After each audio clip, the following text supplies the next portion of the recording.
الله الرحمن الرحيم. نواصل بإذن الله.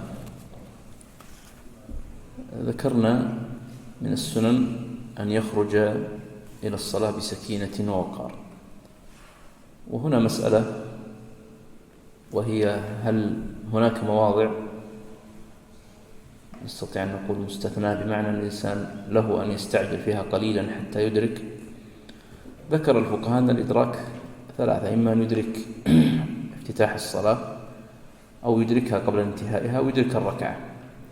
شيخ الإسلام رحمه الله في شرحه على العمدة قال: من أراد أن يدرك حدي الصلاة اللي هو ابتداء وانتهاء فله أن يسرع سرعة معتادة، يقوله شيخ الإسلام. وذكر أن من أراد أن يدرك حد الصلاة ابتداء منصوص عن الإمام أحمد رحمه الله، وللإمام أحمد رحمه الله رسالة في الصلاة طبعت مرارا أثبتها فقهاء الحنابلة ونقلوا عنها كالمغني والإنصاف والمبدع، والإمام الذهبي رحمه الله شكك في هذه الرسالة وفي نسبتها للإمام أحمد، وتابعه على ذلك الإمام الألباني. وأما فقهاء الحنابلة فهم يثبتونها ويستدلون بها. قال هنا: وإذا دخل المسجد قدم رجله اليمنى واليسرى إذا خرج، وهذه سبقت معنا. ويقول ما ورد، قال: يقول عند دخوله: بسم الله والصلاة والسلام على رسول الله، اللهم اغفر لي ذنوبي وافتح لي أبواب رحمتك. ويقول عند خروجه أيضا كذلك، إلا أنه يبدل الرحمة بالفضل. وهذا جاء من أكثر من حديث عن النبي صلى الله عليه وسلم. تفضل.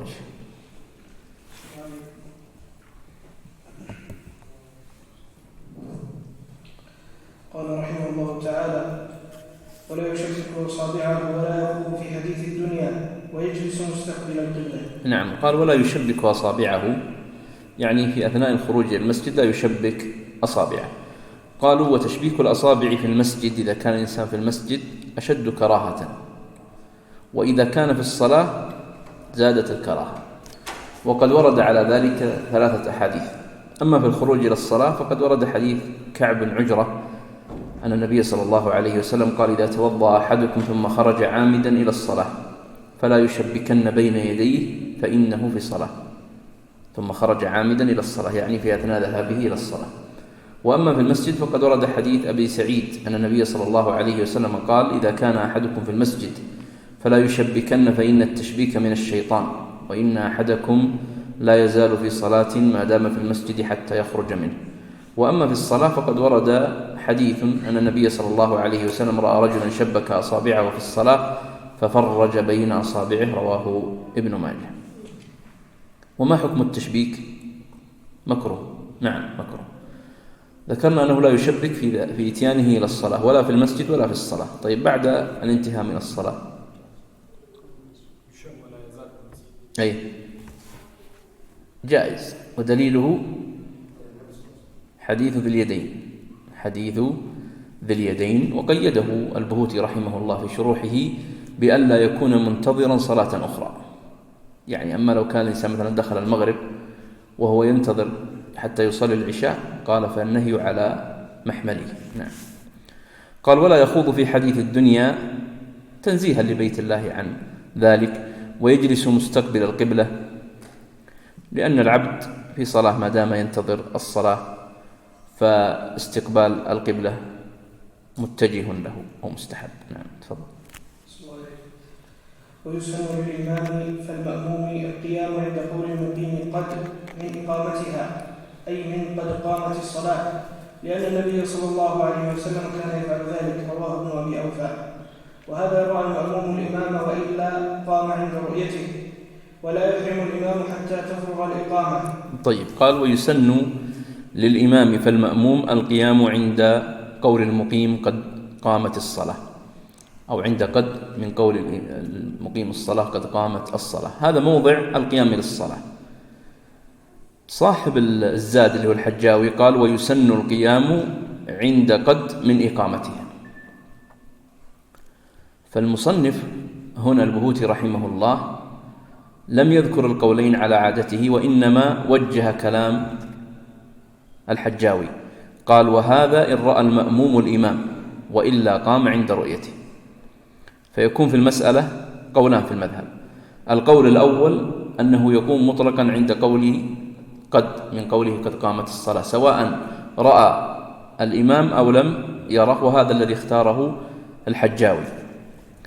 والقول الثاني وهو المعتمد في المذهب التفريق بينما إذا رأى الإمام أو لم يره، فإذا رأى المأموم الإمام وقال المؤذن قد قامت الصلاة فيقوم، وإذا لم يره فلا يقوم حتى يره، يعني لو تأخر الإمام فلم يخرج من موضعه، مثل الآن هذا موضع الإمام، لم يخرج حتى انتهى من الإقامة اللي هو المؤذن، فلا يقوم المأمومين أو فلا يقوم المأمومون حتى يخرج.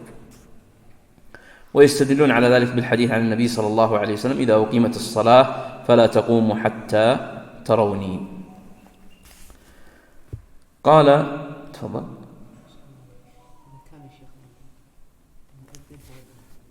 نقوم عند قد ولا إذا غيب؟ خلاص هو الإمام، العبرة بالإمام، ما دام أنه هو المؤذن هو الإمام فالعبرة بكونه إمام عند رؤيته. نعم. قال طبعا هنا ذكر الدليل على ذلك أن النبي صلى الله عليه وسلم كان يفعل ذلك، قال رواه ابن أبي أوفى، وهذا الحديث متكلم فيه، والإمام أحمد رحمه الله لم يستدل بهذا الحديث فقط، وإنما استدل بأن هذا فعل الصحابة، فقد ورد عن أنس وعن الحسن بن علي بن أبي طالب، ولذلك قال شيخ الإسلام رحمه الله في شرحه على العمدة ولا يعرف عن صحابي خلافه، يعني خلاف هذا الأمر. وإن لم يرى المأموم الإمام أي وإن لم يرى المأموم الإمام مسجد كبير، أي إذا لم يرى يقوم عند قد قامت الصلاة.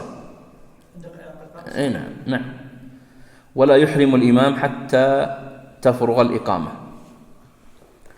قال لما نقل عنه صلى الله عليه وسلم أنه كان إذا انتهى بلال من الإقامة سوى الصفوف ثم أحرم. ونقل ابن قدامة رحمه الله وغيرهم كصاحب المبدع قالوا أن هذا إجماع أهل الحرمين، يعني أهل مكة والمدينة على هذا. تفضل.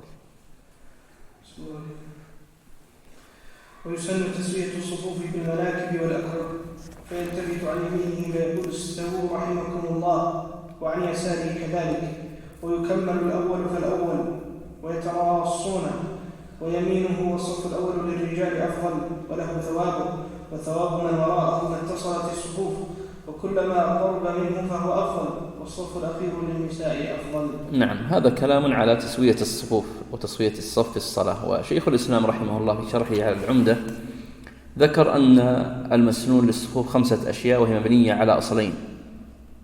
يقول هناك 5 أمور مسنونة في الصف وهي مبنية على أصلين. الأصل الأول اجتماع المصلين وانضمام بعضهم إلى بعض، والأصل الثاني استقامتهم واستواءهم، يعني أن يكونوا مجتمعين وأن يكونوا مستوين على صف واحد. قال وهذا يشمل 5 أمور. الأول تسوية الصف وتقويمه، والثاني التراص في الصف وسد الفرج، والثالث تقارب الصفوف ودنو بعضهم من بعض، والرابع تكميل الصف الأول فالأول، والخامس توسط الإمام. هذا كلام شيخ الإسلام رحمه الله في هذه المسألة. طبعا قال المصنف هنا ويسن تسوية الصف بالمناكب والأكعب. بالمناكب والأكعب بماذا يكون؟ والأكعب بانتهائها. نعم، لأن أرجل الناس مختلفة بالنسبة للأصابع ونحوها. قال فيلتفت عن يمينه فيقول استووا رحمكم الله، وعن يساره كذلك. ورد هنا أدلة وهو حديث أقيموا صفوفكم وتراصوا فإني أراكم من وراء ظهري، وحديث النبي صلى الله عليه وسلم سووا صفوفكم فإن تسوية الصف من تمام الصلاة. وتسوية الصفوف هنا كما ذكر المصنف ما حكمها؟ سنة. وهناك قول في المذهب اختاره شيخ الإسلام ونصره بعضهم بأنها واجب، بأن التسوية واجبة.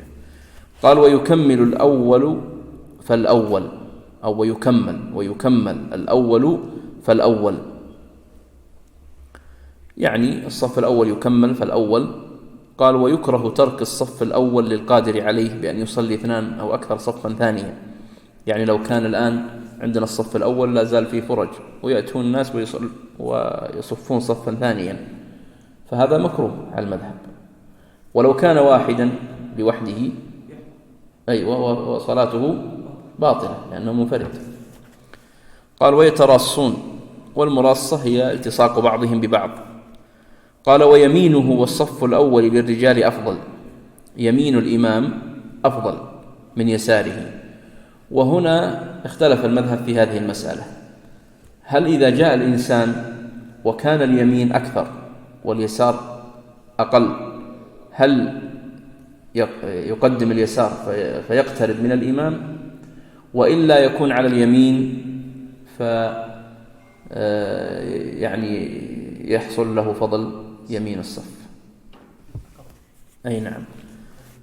ابن مفلح رحمه الله يذكر أن القرب أفضل مطلقا، أن القرب من الإمام أفضل، ويقول أن هذا هو قول الإمام أحمد. والحجاوي يقول اليمين أفضل مطلقا ولو كان بعيدا، فهذان قولان في المذهب. والصف الأول للرجال أفضل لحديث خير صفوف الرجال أولها. قال وله ثوابه وثواب من وراءه ما اتصلت الصفوف. يقول للإمام ثوابه وثواب الصف الذي وراءه، والصف الذي وراءه له ثوابه وثواب الذي خلفه، وهكذا ما اتصلت الصفوف. وهل هذا استحسانا ولا عليه دليل؟ بالاستحسان، نعم. وكلما قرب منه فهو أفضل، كلما قرب من المأموم، كلما قرب المأموم من الإمام فهو أفضل، لحديث ليليني منكم أولو الأحلام والنهى. نعم. قال والصف الأخير للنساء أفضل لحديث وخير صفوف النساء آخرها وشرها أولها. قالوا هذا إذا صلى النساء خلف الرجال، فأما إن كان النساء لوحدهم فيصدق عليهم ما يصدق على الرجال، فيكون خير صفوفهم أولها وشرها آخرها. أما إذا كانت صلاتهم متصلة بالرجال فهذا هو موضع الاستدلال بالحديث. ابن هبيرة رحمه الله ذكر نصا نفيسا هنا، قال وأما الصف الأول فللقرب من الإمام، يعني لماذا يفضل؟ فللقرب من الإمام واستماع القراءة وسلامة من دخل الصف الأول من تخطي الناس وتمكنه من الجلوس، ولا يخفى عليه شيء من أحوال الإمام، ويكون هذا مقتد بالإمام ومن وراءه يقتدي به، فيكون له ثوابه وثواب من يصلي وراءه. ولذلك هذه الجملة أخذها البهوتي رحمه الله من نص ابن هبيرة. وابن هبيرة من فقهاء الحنابلة، وله كتاب ما اسمه، شو اسم كتابه؟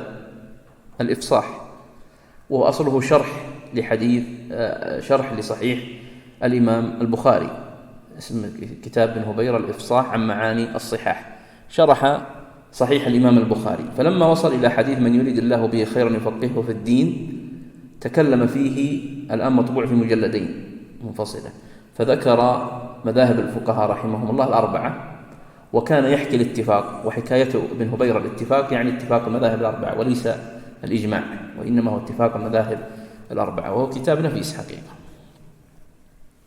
تفضل. بين النساء والرجال يعني حاجز، الصف الأول أفضل، نعم، ما داموا منعزلين عن الرجال ولا يرونهم الرجال ولا يشاهدونهم، فحكمهم كحكم الرجال. نعم. تفضل.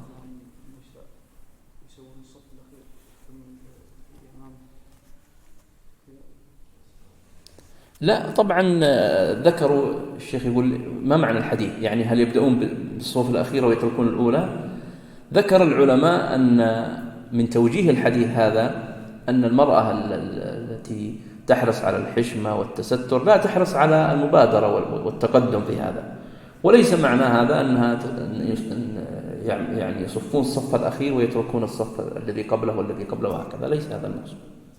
أي نعم. ويقول قائما في فرض مع القدرة الله أكبر فلا تنعقد إلا بها نطقا، لحديث تحريمها التكبير رواه أحمد وغيره. فلا تصح إن نكسه أو قال الله الأكبر أو الجليل ونحوه، أو مد همزة الله أو أكبر أو قال أكبر، وإما التطق كره مع بقاء المعنى. قال ويقول قائما في فرض مع القدرة الله أكبر فلا تنعقد إلا بها نطقا، الآن بدأ يتكلم عن صفة الصلاة. قال إذا قام، فأولا قال يقول قائما في فرض، يفهم من هذا أن النفل لا يشترط له القيام. مع القدرة على ماذا؟ على القيام. هذا أحد التوجيهات. هل هناك توجيه آخر؟ أيوة أحسنت، هذا توجيه آخر، القدرة على القول وعلى الكلام، لأن قال ويقول قائما في فرض مع القدرة الله أكبر. بعض الشراح قالوا مع القدرة هنا يعني على القيام، فيسقط القيام عن العاجز ويصلي قاعدا. وبعضهم قال القدرة هنا يعني القدرة على الكلام والقول، فيسقط عن من؟ الأبكم والأخرس. نعم. قال فلا تنعقد إلا بها نطقا، يعني لا تنعقد الصلاة إلا بهذه اللفظة ويكون ناطقا بها، فلا تكفي النية، لحديث إذا قمت إلى الصلاة فكبر، ومعنى ذلك أن يكون هذا بالنطق. ثم قال فلا تصح إن نكسه بأن قال أكبر الله، أو قال الله الأكبر أو الجليل، أو أتى بأي لفظ آخر، أو مد همزة الله، أو أكبر، أو قال أكبار. وقد ذكرنا هذه سابقا. ما معنى أكبار؟ أيوة جمع كبر وهو الطبل. وإن مططه كره مع بقاء المعنى، يقول لو حصل التمطيط منه فننظر إن كان المعنى باقيا فيصح مع الكراهة، وإن كان المعنى اختلف فلا يصح. هذا معنى قوله كره مع بقاء المعنى، يعني الكراهة نحكم بالكراهة إذا كان المعنى باقيا، وأما إذا لم يكن المعنى باقيا فإننا لا نحكم بالكراهة فقط، بل نبطل هذا التصرف، بذلك تبطل الصلاة. فإن أتى بالتحريمة أو ابتدأها أو أتمها غير قائم صحت نفلا إن اتسع الوقت، ويكون حال التحريمة رافعا يديه. طيب، قال فإن أتى بالتحريمة، يقول أتى يعني كان غير قائم مثل الجالس، فأتى بالتحريمة وهو جالس، أو ابتدأها كبر وهو جالس ثم قام، أو أتمها غير قائم. قالوا مثل لو كان إنسان داخل من الباب وهو يريد أن يدرك الركعة فابتدأها حال ركوعه، نعم، صحت نفلا. وهذا موضع من مواضع انقلاب الفرض إلى نفل إن اتسع الوقت، يعني هنا ينقلب فرضه نفلا بنية منه ولا بدون؟ هنا بدون، يعني هذا من المواضع التي يمكن تضاف إلى ما ذكرناه سابقا من انقلاب الفرض إلى نفل. طيب، لماذا قالوا تصح نفلا ولم يصححوها فرضا؟ أيوة، لأن القيام ركن، صح؟ ركن ما هو شرط، هو ركن من أركان الصلاة. فإذا بدأ الإنسان الصلاة مع قدرته على القيام وبدأها، طبعا نحن نتكلم في شخص قادر على القيام، الكلام هنا في شخص قادر على القيام، أما العاجز فقد انتهينا من الكلام عنه، لكن نحن نتكلم الآن في شخص قادر، فتساهلا منه كبره جالس ثم قام، فيقولون لا تصح صلاته فرضا، وإنما تنقلب إلى نفل إذا كان الوقت متسعا. تفضل. أيوة.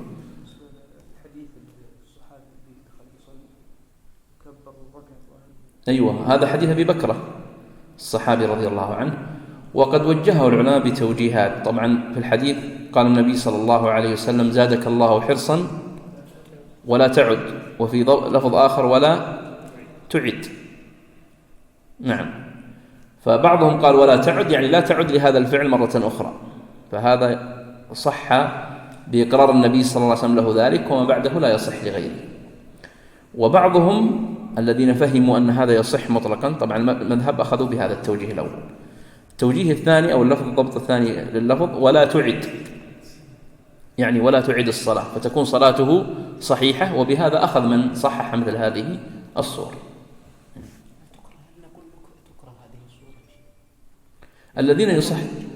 الذين يصححونها لا يقولون بالكراهة، وأما المذهب فلا يصحح هذه الصورة، لا يصححها فرضا يعني.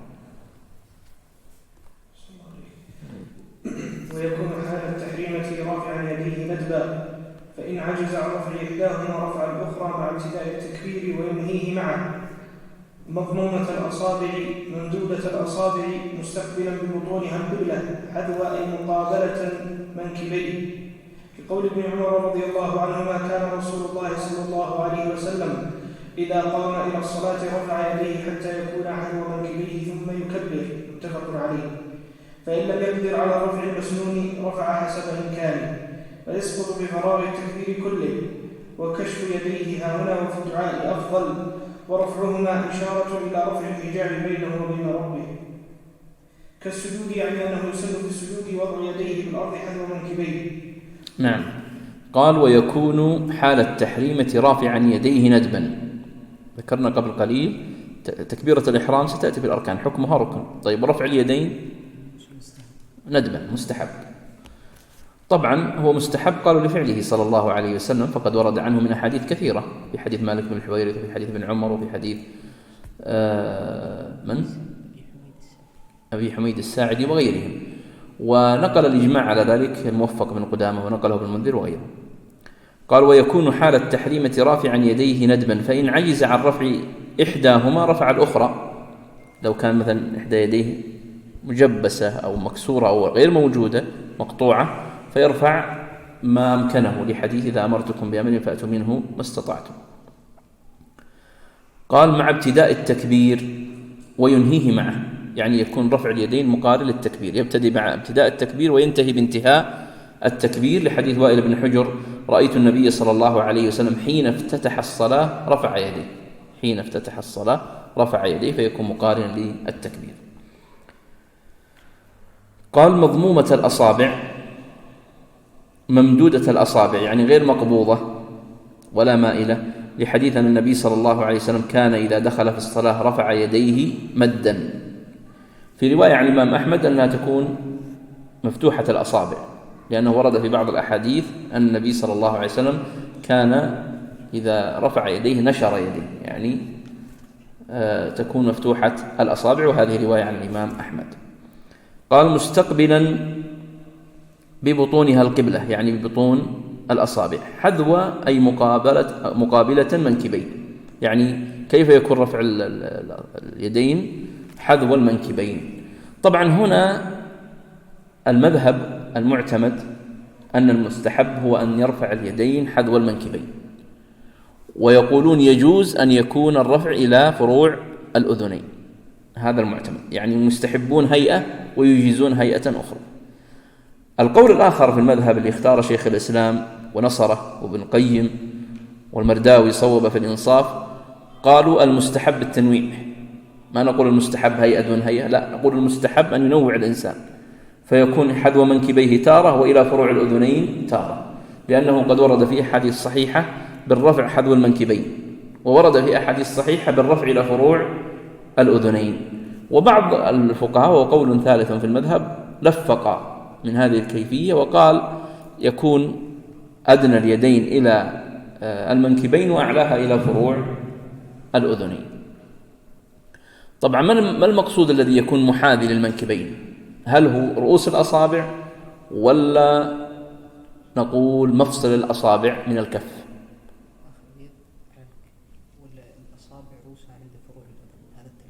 هذا التلفيق، نعم. لكن الذين يقولون المذهب يقول إلى المنكبين، أي يقولون هذان قولان، بعضهم يقول مفصل الأصابع هو الذي يكون حذو المنكبين، المفصل هذا، وبعضهم يقول إيش؟ فروع الأصابع هي التي تكون حذو المنكبين. فابن تيمية رحمه الله يقول المنصوص عن الإمام أحمد أن مفصل الأصابع من الكف هي التي تكون حذو المنكبين. ابن تيمية يقول المنصوص عن الإمام أحمد أن مفصل الأصابع يكون هو حذو المنكبين. وابن قدامة صاحب المغني يقول لا، فروع الأذنين، فروع أصابع اليدين هي التي تكون إلى فروع إلى حذو المنكبين. نعم، أطراف الأصابع هي التي تكون إلى حذو المنكبين. ثم ذكر الحديث في هذه المسألة، وهو قول ابن عمر كان رسول الله صلى الله عليه وسلم إذا قام إلى الصلاة رفع يديه حتى يكون حذو منكبيه ثم يكبر. قال فإن لم يقدر على الرفع المسنون رفع حسب إمكانه، يعني إن لم يقدر أن يأتي بهذا، مثل في يديه عارض صحي أو كبير سن أو نحوه، فيرفع قدر الإمكان. وهذا يعني يستفاد منه حرص الفقهاء رحمهم الله على تطبيق السنة في الصلاة، وأن لا يفرط الإنسان إذا علم أن شيئا في الصلاة مسنون أو مندوب أو مستحب فيتركه بناء على أنه مستحب أو مندوب، لا، بل يحرص عليه ويطبق السنة الواردة عن النبي صلى الله عليه وسلم. إن استطاع أن يطبقها بتمامها فهو الأفضل والأكمل، وإن عجز عن شيء منها فيطبق ما استطاعه منها. قال: وكشف يديه هنا يعني في التكبير وفي الدعاء أفضل. ما معنى كشف اليدين؟ أيوة، لو كان مثل الكم كبير ونحوه فاستطاع أن يكشف يديه حال ذلك فيكون أفضل. وهذا أيضا استحسان وليس عليه دليل. ورفعهما إشارة إلى رفع الحجاب بينه وبين الله.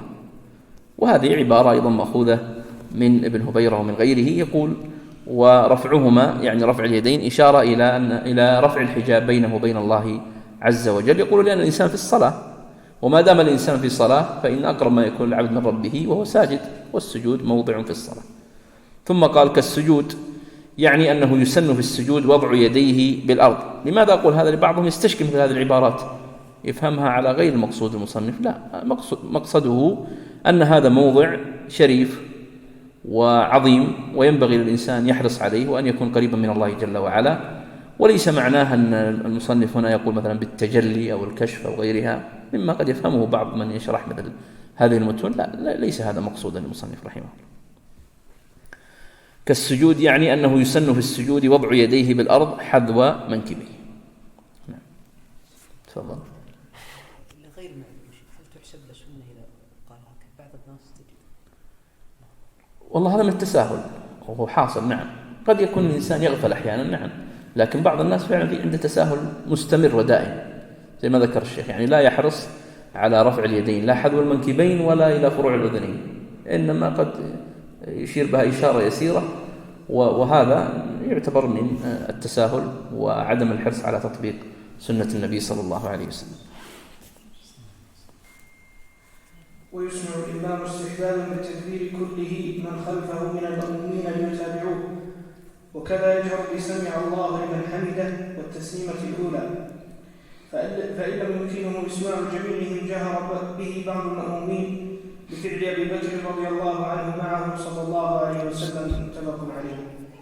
كقراءته، أي كما يسن للإمام أن يسمع قراءته من خلفه في أولتي غير الظهرين أي الظهر والعصر، فيجهر في أولتي المغرب والعشاء وفي الصبح والجمعة والعيدين والكسوف والاستسقاء والتراويح والوتر بقدر ما يسمع المأمومين. وغيره أي غير الإمام وهو المأموم والمنفرد يسر بذلك كله، لكن ينطق به بحيث يسمع نفسه وجوبا في كل واجب، لأنه لا يكون كلاما بدون الصوت، وهو ما يتأتى سماعه حيث لا مانع، فإن كان فبحيث يحصل السماع مع عدمه. نعم، ذكر المصنف هنا حكم إسماع الإمام لمواضع الذكر ونحوها التكبير وغيره للمأموم، وحكم إسماع المصلي لنفسه، فهو ذكر هذا وذكر هذا. ذكر حكم إسماع المصلي لنفسه في أسفل يعني آخر ما قرأ الشيخ، فهم يقولون بالنسبة للمصلي يجب عليه وجوبا أن يسمع نفسه إماما كان أو مأموما أو منفردا. فإذا ذكر الأذكار سبحان ربي العظيم قالوا لابد أن يسمع نفسه، بمعنى أن لا يمر الكلام على لسانه أو يمر الكلام على قلبه دون إسماع لنفسه. ونبدأ بالأول اللي هو إسماع الإمام الكلام والأذكار لغيره. قال: ويسمع الإمام استحبابا بالتكبير كله، وقصد بالتكبير تكبيرة الإحرام وتكبيرات الانتقال، من خلفه من المأمومين ليتابعه. قال: وكذا يجهر بسمع الله لمن حمده، يعني يلزم الإمام أو يستحب للإمام أن يسمع من خلفه إيش؟ سمع الله لمن حمده، ولم يقل ربنا ولك الحمد، لأن هذه ليست وإنما هي للمأموم. قال: والتسليمة الأولى، طبعا الإمام يقول سمع الله لمن حمده، هل يقول ربنا ولك الحمد بعدها ولا ما يقول الإمام؟ يقوله، لكن المقصود أن ربنا ولك الحمد هي التي يقولها دائما المأموم. والتسليمة الأولى، لماذا قال والتسليمة الأولى وترك الثانية؟ بعضهم، لكن المذهب ايش يعدها؟ لا، التسليمتان ركن في المذهب. طيب لماذا قال هنا التسليمة الأولى؟ أيوة، هذا هو تعليلهم. قالوا لأنه يحصل العلم بها، إذا سلم الإمام التسليمة الأولى حصل العلم بأنه سيسلم. ولكن بعض الفقهاء في المذهب والشراح استشكلوا هذا وقالوا ينبني على هذا لو أن المأموم كان مسبوقا وسمع التسليمة الأولى وقام واكتفينا بهذا، فإنهم على المذهب لا يصححون صلاته فرضا، وإنما تنقلب إلى نافلة، وإنما يصححون صلاته إذا كان قيامه بعد اكتمال التسليم من الإمام. واضح؟ ولذلك بعضهم استشكل هذه الجملة أو هذه العبارة من البهوتي رحمه الله. قال فإن لم يمكنه إسماع جميعهم، يعني لم يتمكن من أن يسمع جميع المأمومين، جهر به بعض المأمومين، يكون الجهر لبعض المأمومين حتى يسمعون من خلفهم، لفعل أبي بكر رضي الله عنه مع النبي صلى الله عليه وسلم. قال كقراءته، يعني كما يسن للإمام أن يسمع قراءته من خلفه. فالآن هذا 4 مواضع ذكرها: التكبير يسمع من خلفه، والجهر بسمع الله لمن حمده، وبالتسليم، وبالقراءة. قال في غير الظهرين، فيجهر في أولتي المغرب والعشاء، وفي الصبح، وفي الجمعة، وفي العيدين، وفي الكسوف، وفي الاستسقاء والتراويح والوتر، بقدر ما يسمع المأمومين. ثم قال وغيره، يعني غير الإمام وهو المأموم والمنفرد، يسر بذلك كله إلا عند الحاجة كالتبليغ اللي ذكرناه قبل قليل. فلو كان هناك حاجة حتى يبلغ هو فإنه يجوز أن يجهر المأموم، لكن ينطق به بحيث يسمع نفسه. هذا اللي ذكرناه الآن، اللي هو ما ذكرنا أن المصلي سواء كان إماما أو مأموما أو منفردا لا بد أن يسمع نفسه وجوبا. هناك الإمام يسمع المأمومين استحبابا، وهنا المصلي يسمع نفسه وجوبا في كل واجب، في كل واجب. طيب مثل قراءة الفاتحة، ايش رايكم فيها؟ هل هي واجب على المأمومين؟ أيوة، ولذلك هنا تستثنى. لا، المذهب أنها الإمام يتحملها في الجهرية وفي السرية. في المذهب أن الإمام يتحمل قراءة الفاتحة في الصلاة السرية وفي الجهرية. قال في كل واجب لأنه لا يكون كلاما بدون الصوت. يقول لماذا قلنا أنه يسمع نفسه وجوبا؟ قال لأنه لا يمكن أن يكون كلاما بدون الصوت، وهو ما يتأتى سماعه حيث لا مانع. فإن كان إيش؟ مانع، فبحيث يحصل السماع مع عدمه. ايش معنى الجملة هذه؟ ويقول يسمع نفسه بحيث يتأتى سماعه إذا لم يكن مانع، يعني المكان هادئ ما في أصوات، فهو يمكن أن يسمع نفسه بدون وجود مانع، فيسمع نفسه بهذا القدر. فإن وجد مانع وعارض فيرفع حتى يسمع نفسه. لو كان مثلا واحد يشتغل بالدرير هناك وواحد يصلي هنا، الآن هنا عارض، صح؟ يقول فيرفع صوته حتى يسمع نفسه، حتى لو كان زاد الصوت، لو سكت الدرير وجدنا صوته مرتفع، لكن إنما ارتفع صوته لوجود إيش؟ العارض والمانع. نعم، هذا معنى كلام المصنف. وبهذه الجملة نختم هذه الليلة إن شاء الله. وما أدري إذا كان بعد العشاء يشق عليكم فنكتفي بين المغرب والعشاء، ما رأيكم؟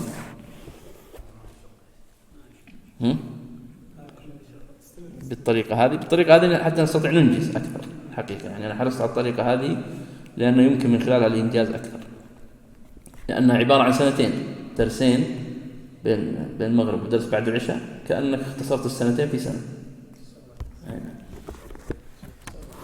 الله لكم التوفيق والسداد والإعانة، والله أعلم، وصلى الله وسلم على نبينا محمد.